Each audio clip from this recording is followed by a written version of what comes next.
Récemment, j'ai eu une réflexion qui m'a fortement intrigué. Ces héros invincibles que l'on vénère tous là, ils ne sont pas juste forts. Ils sont devenus des machines à cash, des marques en béton, des légendes vivantes du business. Parce qu'au fond, quand on regarde bien, la puissance d'un héros ne se mesure pas qu'à ses coups de poing ou ses pouvoirs. Elle se mesure aussi par son impact, la façon dont il est capable de captiver des millions de fans, d'inspirer des générations et de remplir des salles, des consoles et des rayons entiers de produits dérivés. Et alors, je me suis dit que la vraie force était peut-être moins celle que l'on voit à l'écran que celle qu'on ne voit pas. Et dans cette mécanique bien huilée, qui transforme des personnages de fiction en des marques puissantes, capables de générer des milliards, ne sommes-nous pas prêts à perdre de l'authenticité de ceux-ci au profit des énormes montagnes d'argent? Bienvenue sur Otascript, la chaîne qui dissout, décompose, dissèque les univers de fiction préférés de tes univers de fiction préférés. Et aujourd'hui, on va plonger dans cette autre dimension, celle où la puissance ultime ne sert pas juste à exploser des ennemis mais à conquérir des marchés.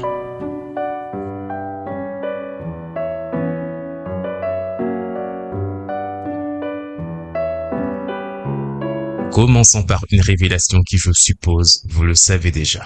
Vos héros préférés ne sont plus des personnages depuis bien longtemps. Ce sont des marques, des entreprises à eux tout seuls. Prenons par exemple Goku. Vous pensez à un héros de Dragon Ball? Erreur. L'industrie, elle, voit 20 milliards de dollars de chiffre d'affaires global. Le S de Superman n'est plus juste un symbole d'espoir. C'est l'une des marques les plus reconnaissables au monde, au même niveau que Coca-Cola ou McDonald's. Et que dire de ce slide iconique, l'Akira Slide, est l'une des figures les plus reconnaissables de l'univers du cinéma.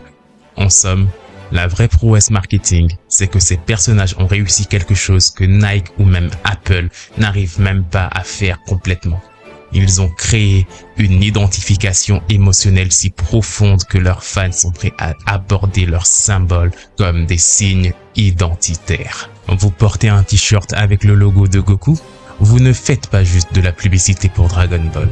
Vous affichez vos valeurs, la persévérance, le dépassement de soi, l'optimisme. Vous entrez dans une tribu, une communauté mondiale qui partage ses références. Et c'est là que le génie du marketing opère. Ces héros invincibles ne vendent pas juste des produits. Ils vendent une identité, un sentiment d'appartenance, un rêve de puissance par procuration.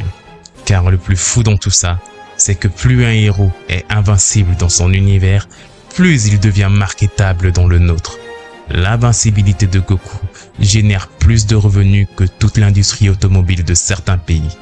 Une domination absolue de Gojo a transformé Jujutsu Kaisen en une machine à cash internationale. Parce que comme nous l'avons vu dans la vidéo qui s'affiche en haut à droite de l'écran qui parle d'invincibilité dans les univers de fiction, ce concept est rassurant, il est vendeur. C'est le fantasme ultime dans un monde où nous nous sentons tous vulnérables. Et les marketeurs l'ont compris depuis longtemps. Mais pourquoi ça marche si bien ? Pourquoi sommes-nous si facilement séduits par ces héros tout-puissants? La réponse est dans notre psyché collective moderne. Nous vivons à une époque paradoxale. Technologiquement, nous n'avons jamais été aussi puissants. Mais psychologiquement, nous ne nous sommes jamais sentis aussi impuissants.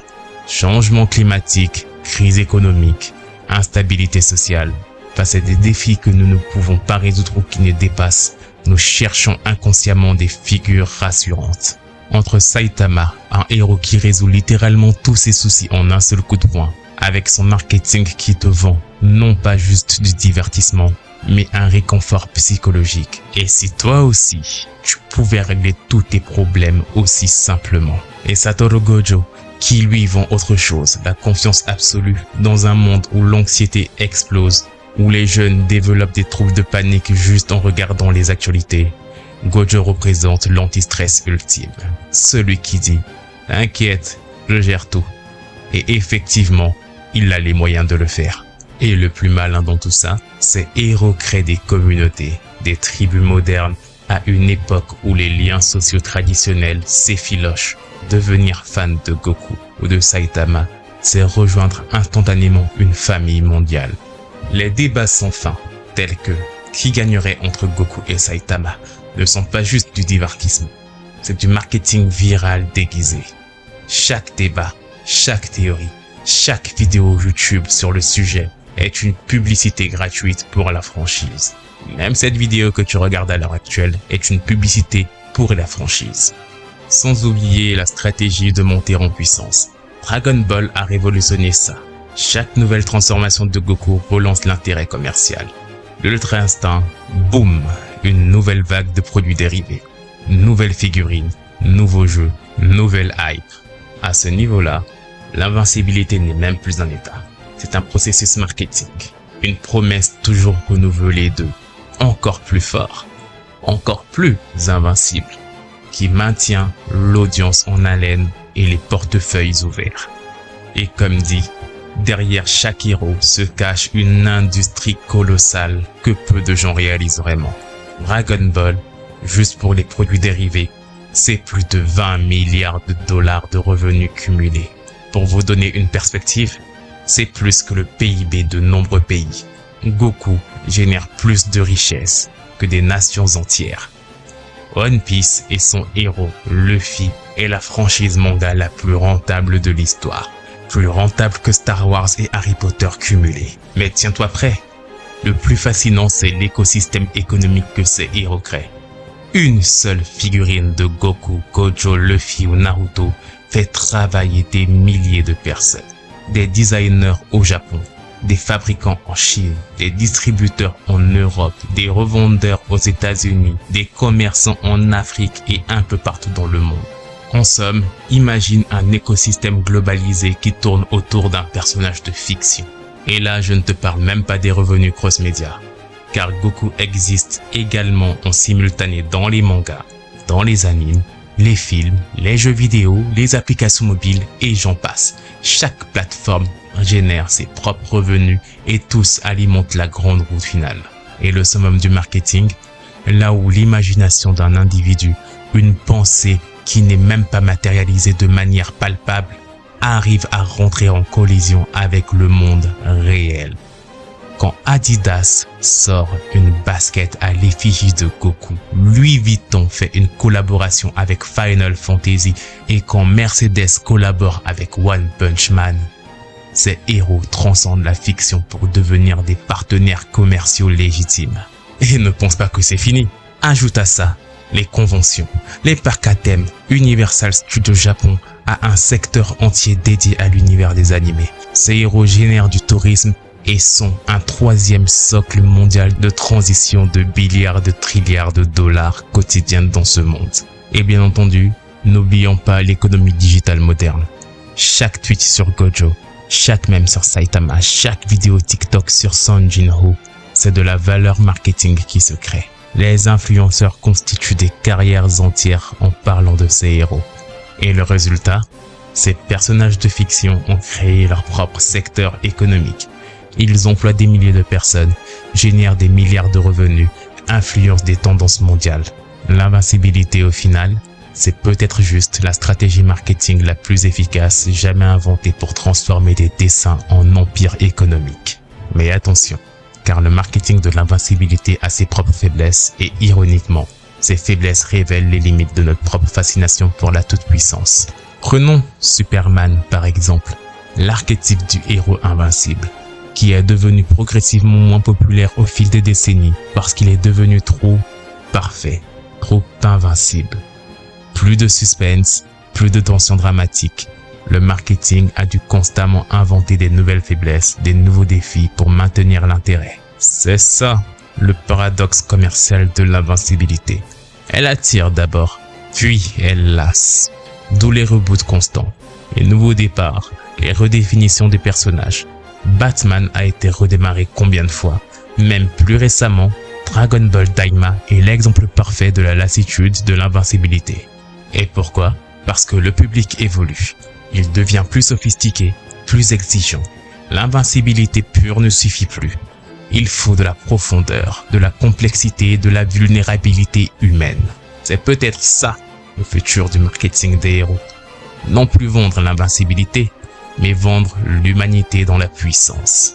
Au final, que nous révèle ce marketing de l'invincibilité sur nous-mêmes? Peut-être que notre fascination pour ces héros tout-puissants est un symptôme de notre époque, dans un monde de plus en plus complexe, imprévisible, où l'on se sent souvent impuissant face aux grands enjeux. Ces figures rassurantes nous offrent peut-être un réconfort temporaire, mais le plus beau, c'est que derrière cette machine marketing se cache quelque chose d'authentique et d'humain. Notre besoin d'espoir, de dépassement, d'idéaux vers lequel tendre. Peut-être que l'évolution du marketing des héros vers plus de complexité, plus d'humanité, reflète notre propre maturité collective. On commence à comprendre que la vraie force, ce n'est pas simplement d'être invincible, mais de surmonter ses failles. Alors, la prochaine fois que tu achètes une figurine de ton héros préféré, pose-toi cette question. Est-ce que tu achètes juste un objet ou tu investis sur un rêve de version meilleure de toi-même? Si cette plongée dans le marketing des héros t'a parlé, tu peux continuer à explorer mes autres vidéos ici sur Otascrime. J'y dissèque la pop culture dans toutes ses coutures. Entre psychologie, pouvoir et récits tordus, tu trouveras ton compte.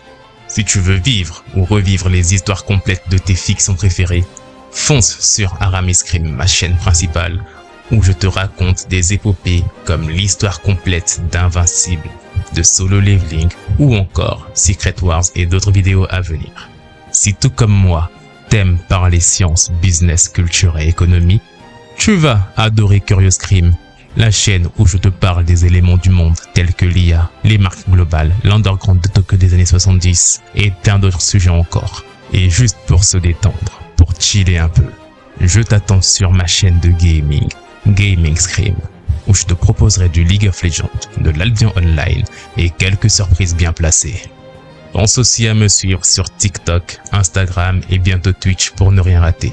Tu trouveras tous les liens dans la description de cette vidéo ou sur la page d'accueil de cette chaîne. Dis-moi ce que tu as pensé de la vidéo dans les commentaires. Je lis tout et réponds à tout car je suis ouvert au débat. Et si t'as kiffé, abonne-toi, like et surtout, partage à ce que ça pourrait toucher. Et nous, on se retrouve pour la prochaine vidéo.